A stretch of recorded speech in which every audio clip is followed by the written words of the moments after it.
Hi friends, welcome back to my channel. तो दोस्तों, आज की वीडियो में 3 कंपनीज़ की एफवाई 26 क्वार्टर 1 रिपोर्ट समझेंगे चार्ट्स के ज़रिए। सिंपल और आसान तरीके से।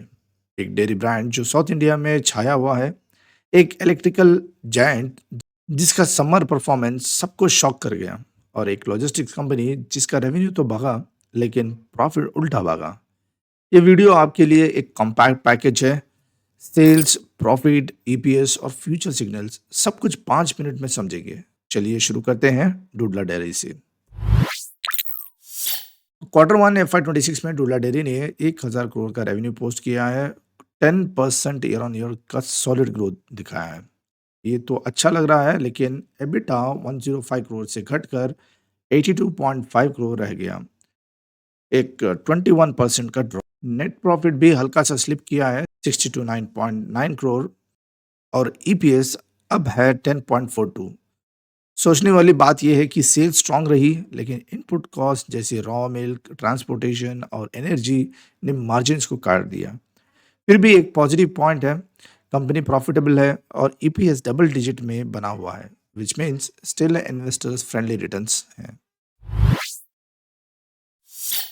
चलिए बात करते हैं हैवेल्स इंडिया की। एक इलेक्ट्रिकल और कंज्यूमर ड्यूरेबल का ट्रस्ट नाम है। क्वार्टर 1 में रेवेन्यू गिरकर 5,455 crore per year on year growth 6% down. EBITDA भी 516 करोड़ रहा, जो 10% डाउन है और नेट प्रॉफिट 15% से घट के 340 के आसपास आया है। ईपीएस सिर्फ 5.5 पर है। शॉकिंगली ये सब कुछ पीक समर सीजन के दौरान हुआ है, जब एसी, फैन और रेफ्रिजरेटर्स की डिमांड होती है, यानी कंज्यूमर डिमांड स्लगिश रही, specially in Lloyds consumer segment. But यहाँ पे एक ट्विस्ट है, कंपनी ने 600 करोड़ ने इन्वेस्ट किया है गोल्डी सोलार में।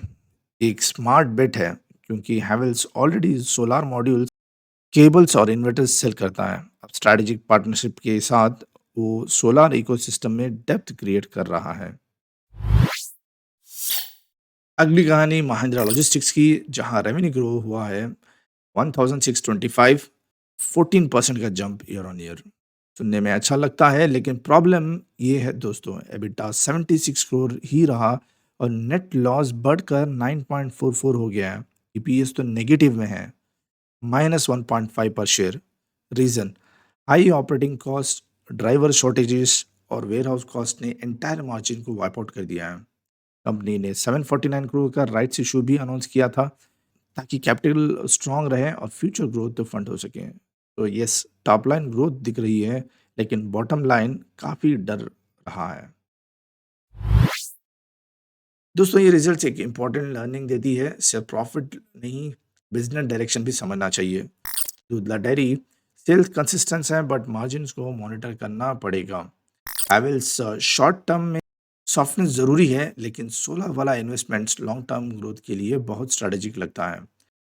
महिंद्रा लॉजिस्टिक्स रेवेन्यू ग्रो कर रहा है, पर लॉस जोन से निकलना इजी नहीं है। Q2 की 3 रिजल्ट्स क्रिटिकल होंगे, ये चेक करने के लिए कंपनी स्टेबल होने वाली है या नहीं। सो रिटेल इन्वेस्टर्स को शॉर्ट टर्म नेगेटिव से डरना नहीं है, बट फ्यूचर विजिबिलिटी और मैनेजमेंट के एक्शन प्लान को ज़रूर ट्रैक करते रहें। इस वीडियो को कंक्लूड करते हैं।